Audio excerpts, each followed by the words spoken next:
जी, तो आज हम सीखने जा रहे हैं जो बाकी की बेसिक्स रह गई थी। हमने मल्टीप्लिकेशन की कुछ बेसिक्स सीखी थी, एलसीएम सीखे थे। आज और कुछ मैथ की बेसिक कैलकुलेशन जो कि हम मैनुअली कर सकते हैं उसको हम डिस्कस करते हैं। आज स्टार्ट करते हैं जी। आज हम सीखते हैं, कल हमने मल्टीप्लिकेशन की बेसिक ट्रिक सीखी थी, अब आज थोड़ी और डिस्कस कर लेते हैं। एक सवाल ले लेते हैं। एक फिगर है 999 के साथ कोई भी नंबर मल्टीप्लाई करवा दो, और मैंने ले लिया 742। कोई भी ऐसा नंबर उसको मल्टीप्लाई करा। अब देखें एक ही स्टेप में कैसे हमारा आंसर आने वाला है।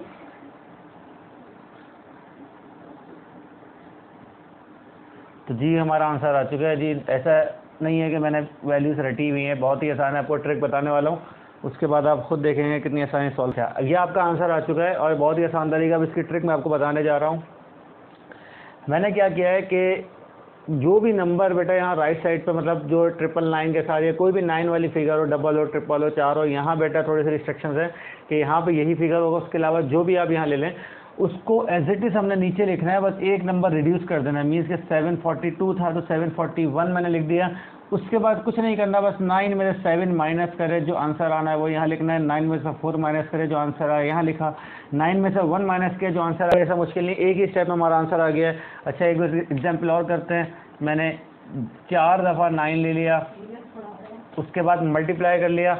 उसके बाद कोई भी 4 नंबर ले लूँ मैं, 5 4 9 7, कोई भी डिजिट ले लिए, कोई भी फिगर मैंने ले लिए। अब यहाँ पे भी कुछ ऐसा ही है। देखें बड़ा जल्दी से आंसर आने वाला है हमारा। ये 5 ऐसे उतारा, 4 ऐसे उतारा, 9 और 7 मैंने कहा था लास्ट वाले में से एक माइनस करके उतार दो। 9 में से 5 गए बेटा, 4 बचे, 9 में से 4 गए, 5 बचे, 9 में से 9 गए, 0 आ गया, 9 में से 6 गए, 3। ये जल्दी से हमारा आंसर आ गया है। ये बहुत ही शॉर्टकट मेथड है, बहुत ही ज़बरदस्त ट्रिक है। बेसिक बॉड मास रूल हम आज सीखते हैं। बेसिक कैलकुलेशन सीखते हैं कि divide, multiply, add, subtract, bracket open कब करना है। Divided by 6। अब बेटा ये आप किस तरह सॉल्व करने जा रहे हो, पहले उसको देखते हैं जो आपने करना होता है। आपसे मुराद, अब यहाँ देखें, इसको मैं इस तरह सॉल्व करूँगा जो आपके जहन में आता है। इस तरह बच्चे नॉर्मली सॉल्व करते हैं, फिर उसको मैं अपने हिसाब से सॉल्व करूँगा। फिर देखेंगे कौन सा आंसर हमारा सही आ रहा है, कौन सा रूल हमारा सही एप्लीकेबल है। हमने सबसे पहले क्या करना होता है भाई, ये ऐसे ही लिखा, हमने ये लिखा, बस ये तो हमें पता होता है कि ब्रैकेट तो ओपन करते हैं पहले जी। तो हमने इसको 3 + 3 6 ले लिया। अच्छा, अब क्या करना है, हमने ये एज इट इज़ आया, ये ऐसे ही आ गया, 6 6 36 आ गया। तो जी अब जो है ये 9 ऐसे ही आ गया, 36 ऐसे ही आ गया, 9 1 9 9 2 18 9 3 27 9 4 36। तो बड़ा आसान आंसर है, सही। तो उसमें कोई कमाल थोड़ी था आपका। 9 1 9 आ गया, 9 4 36, हमारा आंसर आ गया है 1/4। अच्छा आ गया, चलो अब आगे देखते हैं। अब जरा मैं आपको अपने मेथड से करके दिखाता हूँ। तो जी अब मेरे मेथड के तहत अब देखते हैं कि क्या होने वाला है। ये एज इट इज़ आ गया, ये एज इट इज़ आ गया। अच्छा, ये एज इट इज़ आ गया, ये 3 + 3 ऐसे ही आ गया। अब इसको आगे सॉल्व करते हैं। ये एज इट इज़ आ गया। अच्छा, ये ऐसे ही आया, 3 + 3 6 हो गया। बिल्कुल जी 6 हो गया। अब अकॉर्डिंग टू बॉड मास क्या कहता है, ब्रैकेट ओपन करने के जो फ़ौरन बाद स्टेप आता है वो स्टेप क्या है कि बेटा डिवाइड करना है। अभी पीछे हमने क्या करना था, या पीछे हमने क्या किया था कि हमने इसको मल्टीप्लाई करके फिर डिवाइड किया था। ऐसा गलती नहीं करना है। हमने क्या करना है कि पहले डिवाइड करना है। इसका मतलब इन दोनों को पहले डिवाइड करेंगे, जो आंसर आएगा उसको हमने मल्टीप्लाई करना है। क्योंकि ब्रैकेट का मतलब ही क्या होता है, इनटू मीन्स मल्टीप्लाई। ये 6 और 6 आपस में मल्टीप्लाई हो तो रहे हैं, लेकिन सीक्वेंस को फॉलो करना है बॉड मास की, तो इसलिए इसको मल्टीप्लाई नहीं करेंगे, पहले डिवाइड करेंगे। 9 डिवाइडेड बाय 6 मल्टीप्लाई है, तब इसको मैं इस तरह क्रॉस का निशान भी बना सकता हूँ। अब देखें कैसे। 3 2 6, 3 3 9। हमारा यहाँ पे क्या आने वाला है, 3/2 मल्टीप्लाई बाय 6। अब ये डिवाइड क्योंकि हो चुका है। अब देखें, अब आपकी मर्ज़ी है, इसको यूँ डिवाइड कर दें या यूँ मल्टीप्लाई कर दें। 2 1 2 2 3 6, तो 3 3 9। असल जो एक्चुअल आंसर यहाँ मेरा जो आया है वो 9 आया है। आपका वाले मेथड से यहाँ 1/4 आया है। और क्योंकि यहाँ पे बॉड मास को फॉलो किया गया है तो ये वाला आंसर हमारा बिल्कुल सही है। अब देखें, हो गई ना कन्फ्यूज़न, हो गई ना आंसर गलत। अब इस साल क्योंकि MCQs का ज़्यादा एक्सपेक्ट कर रहे हैं आने का, तो इस तरह की चीज़ें बहुत ज़्यादा पूछी जा सकती हैं, तो इसको बहुत ही अच्छे से, बहुत ही ध्यान से समझ। अच्छा, आए अब आपको एक नई चीज़ सिखाता हूँ। नई चीज़ क्यों कह रहा हूँ, क्योंकि मोस्टली स्टूडेंट को इसमें प्रॉब्लम होती है कि सर 0.1 एंड 0.01 या 0.001 में क्या फ़र्क है सर? 0 पहले तो लगे हुए हैं, एक ही बात है। एक बात नहीं है, बहुत ज़्यादा इसका फ़र्क है। अब 0.1, 0.01, 0.001 इस तरह मैंने इसको लिख लिया है। अब देखते हैं कि इसमें होता बहुत, यानी 10 नंबर का इसमें फ़र्क है। इसको आप इस तरह समझ लो कि 0.1 जो है एक्चुअली 0.10 है, क्योंकि आगे कुछ नहीं है तो यहाँ ज़रूर 0 होता है। मीन्स कि अगर 0.5 यानी आधा, उसको 0.50 भी बोलते हैं। अब यहाँ पे क्या करना है, 0.10। अब थोड़ी देर के लिए मैं आपसे कह रहा हूँ कि पॉइंट से पीछे नंबर स्किप कर दो, पॉइंट भी स्किप कर दो, जस्ट इतना देखो 10, 01, 001। अच्छा, थोड़ी देर के लिए इसको भी छोड़ दो, आपको ये बात भी समझ आ जाएगी। पहले हम इसको देखते हैं कि 01। अच्छा, कहीं भी हम देखते हैं डेट्स वगैरह हमारी डलती है, कोई भी चीज़ ऐसी होती है, खाली 1 नहीं लिखते नॉर्मली लोग। 01, 02, 03 मीन्स के 1, 2, 3 ही मतलब होता है। तो इसको अगर मैं ऐसे ही उतारता रहूँ 0, 2, 0, 3, इसको थोड़ी देर के लिए स्किप कर देना है। पॉइंट को 04, 05, 06, 07, 08, 09। अच्छा, अब जब 09 पे आता है तो हम लिखते क्या है, उसके बाद 9 के बाद आता है 10। अब मैंने कहा कि पॉइंट को नेगलेक्ट करो, यहाँ भी ज़रा पॉइंट को नेगलेक्ट करो, तो देखो ये और ये एक जैसी वैल्यू बन गई। अब बताओ क्या ये और ये बराबर हो सकते थे? नहीं हो सकते थे। ये पूरा 10 स्टेप आगे बढ़ा, 10 कदम चला आगे, तो ये शक्ल बनी। तो ये एक और ये एक, ये दोनों कभी भी एक जैसे नहीं हो सकते। अब थोड़ा और पीछे आ जाओ।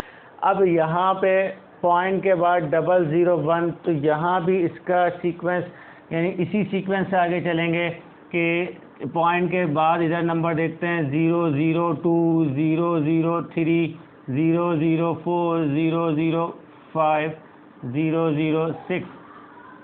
ऐसा बेटा, पहले एक बात बताऊं कि पीछे वाले 0 की वैल्यू बिल्कुल नहीं होती, लेकिन जब पॉइंट के बाद आती है तो हमने सिग्निफिकेंट फिगर्स पढ़े हैं, पॉइंट के बाद वाले 0 को सिग्निफिकेंट फिगर में काउंट किया जाता है। तो इस वजह से इसकी वैल्यू है 008, 009। अब 010 क्या हो गया?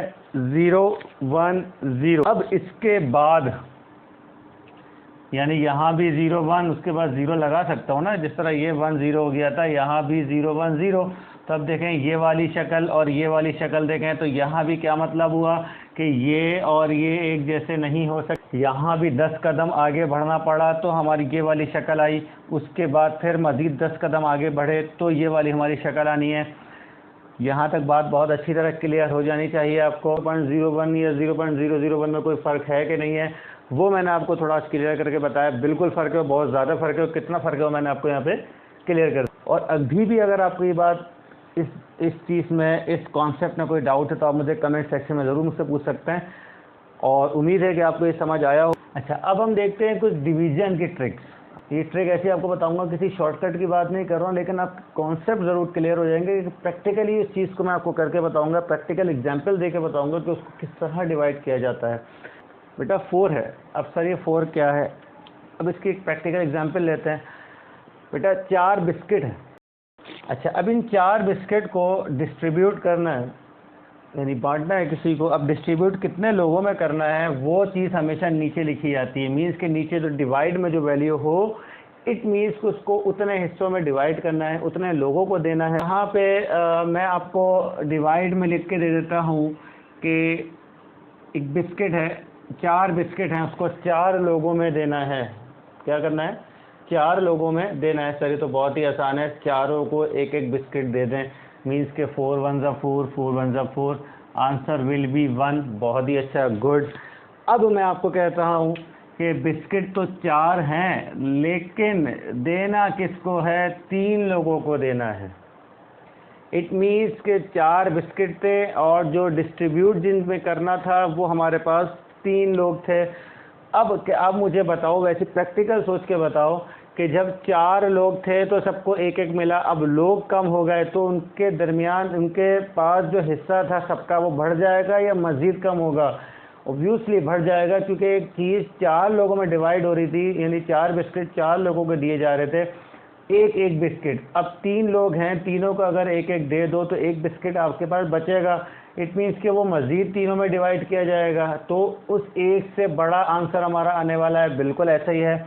तो हमने इससे थोड़ा सा क्या चीज़ सीखनी है, एक दो एग्जाम्पल और करवाऊंगा, फिर आपको खुद समझ आएगा कि डिनोमिनेटर में वैल्यू चेंज होने की वजह से आंसर में क्या चेंज आता है।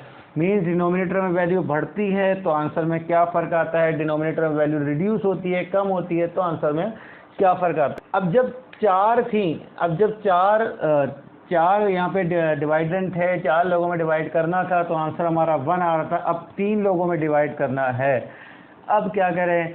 तो 1 तो आंसर हमारा आना ही आना है, क्योंकि डिवाइडेंट कम है। 1 तो होगा, 1 से ज़्यादा एक एक बच्चे को ज़रूर मिलेगा, एक एक इंसान को, एक एक मेंबर को 1 से ज़्यादा तो मिलना ही मिलना है। इट मीन्स कि ये बात तो श्योर है कि डिवाइडेंट की, यानी जो नीचे डिनोमिनेटर की वैल्यू कम हुई तो आंसर हमारा इंक्रीज़ होना है। डिवाइडेंट यानी जो डिनोमिनेटर है इसकी वैल्यू अगर कम होती है तो आंसर हमारा बढ़ता ज़रूर है, कम कभी नहीं होता, ना उतना सेम रहता है, बढ़ता है, इंक्रीज़ लाजमी करेगा। कितना करेगा, कैसे करेगा, वह हम ज़रूर देखते हैं। 4 के 3 हिस्से करने हैं, 4 के 3 हिस्से करने हैं। अब कैसे करने हैं वो देखते हैं। 3 1 ज़ा 3, अगर मैं यहाँ 3 कहूँ, 3 1 ज़ा 3, 3 1 ज़ा 3, एक बचा। एक में मैंने अभी आपको बताया था कि इसको बस इस तरह आप समझ लो, जो थोड़ा प्रीवियस टॉपिक में मैंने आपको समझाया कि 0.1, 0.01 और 0.001 ये तीनों एक दूसरे से बिल्कुल डिफरेंट हैं। इसी तरह एक 1 के अंदर जिस तरह 0.01 और 0.10 में फ़र्क था कि 10 कदम आगे बढ़ा था तो हमारा ये वाली शक्ल आई थी, इसी तरह इसकी जब 10 कदम आगे बढ़ते हैं तो हमारी शक्ल कौन सी आती है, 1 की आती है। तो एक इसका मतलब क्या हुआ, इसको बड़े आसान अल्फाज में समझ लो कि 1 रुपये में, ये 1 रुपया है, 1 रुपये में वैसे हमारे पास 100 पैसे होते हैं, लेकिन ये 1 रुपये में 10 पैसे होते हैं। अब 1 रुपये में 10 पैसे होते हैं तो 3 1 ज़ा 3, 3 1 ज़ा 3, 1 रुपया बचा। असल मसला आ रहा था यहाँ तो 4 लोग थे, 4 बिस्किट थे, उनको हमने डिस्ट्रीब्यूट कर दिए। यहाँ 3 लोग हैं और 4 बिस्किट हैं तो तीनों को एक एक बिस्किट तो दे दिया। अब एक बिस्किट के ऐसे कितने हिस्से मज़ीद किए जाएं कि तीनों में इक्वली डिवाइड किया जा।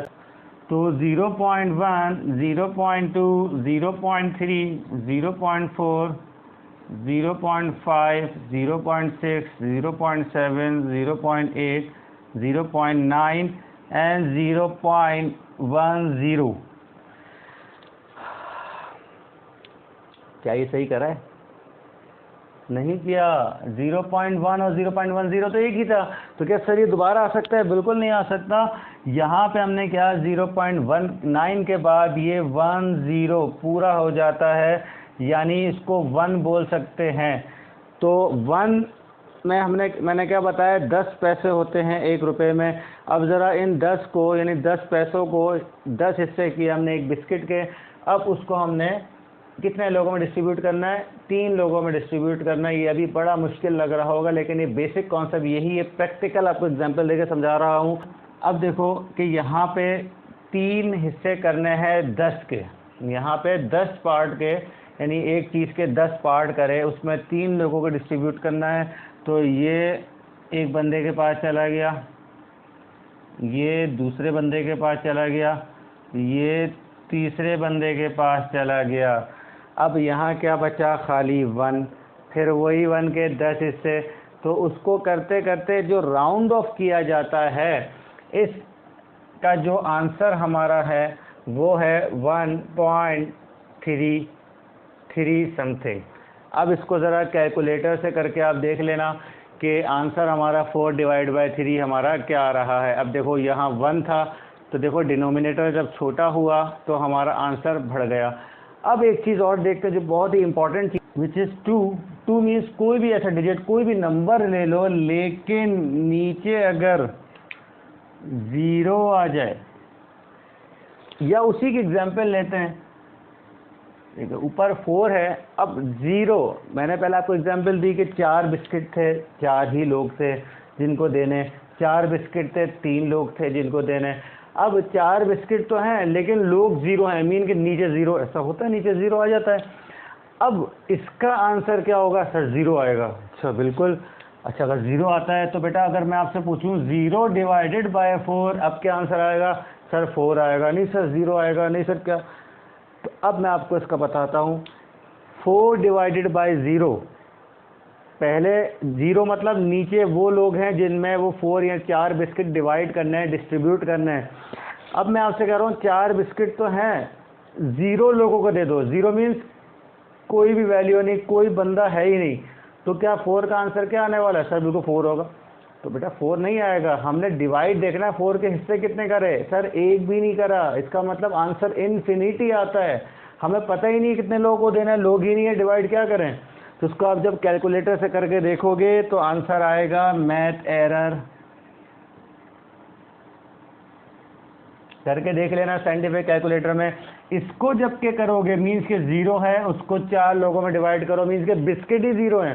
बिस्किट आपके पास है ही नहीं, 4 लोगों में डिवाइड करो, सर 0 ही मिलेंगे ना, सबको कुछ भी नहीं मिलेगा। तो बिल्कुल ऐसे ही इसका आंसर ज़रूर 0 आएगा। लेकिन अगर कोई भी नंबर ऊपर हो, डिवाइड बाय 0 हो, 0 अगर नीचे होगा, आंसर विल बी इन्फिनिटी, या कैलकुलेटर में आपको मैथ एरर ज़रूर नज़र आएगा।